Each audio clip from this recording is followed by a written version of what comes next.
இப்போ நம்ம உரிமைக்காரங்கள்ல பயணிக்கிற வெளி மாவட்ட உறவுகளை சென்னைக்கு வராங்க.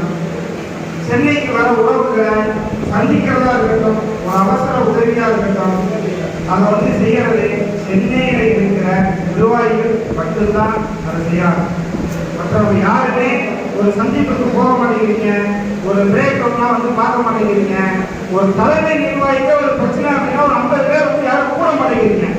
எதுக்கு சங்கத்தில் பண்ணிக்கிறீங்க? எதுக்காக பதில் பாருங்க.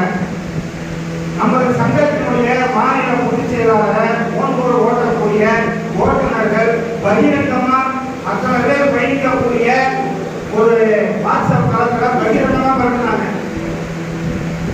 அது வந்து கடைசியா ஒரு 10 பேர் எதிர்க்கிறதா போறீங்க. சென்னையில ஒரு ஓட்டுநர்களுக்கு நம்ம வந்து தலைமை நிர்வாகிக்கு யார் கட்டி போராடுறாரு, யார் கட்டி நாங்கள் போராடுறோம், எல்லாம் உங்களுக்காக தான் போராடுறோம். எதுக்கு போராடுறோம்? நீங்க ஏதாவதுன்னா நீ உங்களுக்கு நாங்க இருக்கோம், எங்களுக்கு யார் இருக்கா? தலைமை நிர்வாகிகள் நடத்தினா எங்களுக்கு யார் இருக்கா? நாங்க இருக்கிற சப்போர்ட் தான் நீங்க செயல்படுறீங்க, நீங்க இருக்கிற சப்போர்ட் தான் நாங்க செயல்படுறோம். அப்ப யாருக்கு ஒற்றுமை அந்த ஒற்றுமையை நிரூபிங்க. நம்ம ஒற்றுமை அந்த சமுதாயத்துக்கு காட்சி அப்படின்னா இன்னொரு நபர் யாராவது நம்ம சங்கத்துடைய தலைமை நிர்வாகிகள் நடத்துவாரா? சொல்லுங்க பாப்போம்.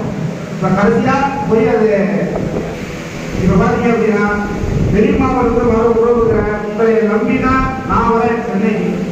மற்ற மாவட்ட உறவுகளும் வராங்க. இனி ஒரு நானே ஓப்பனா பார்த்து பொதுத்தரத்தை சட்டம் போட்டிருக்கேன். தலைமை அவங்க யாருமே சந்திக்கிறதில்ல, ஒரு உதவிகள் சொல்வதில்லை. நிறைய கம்ப்ளைண்ட் இருந்தாலும் இங்கே தமிழ் வருஷங்கள் வந்திருக்கு. ஒருத்தர் சந்திக்கிறதா இருக்கட்டும், ஒரு அவசர உதவியா இருக்கட்டும், அதை வாங்கறதுக்கு தலைமை நிர்வாகிகளும் சரி, அந்த மாவட்ட நிர்வாகிகளும் சரி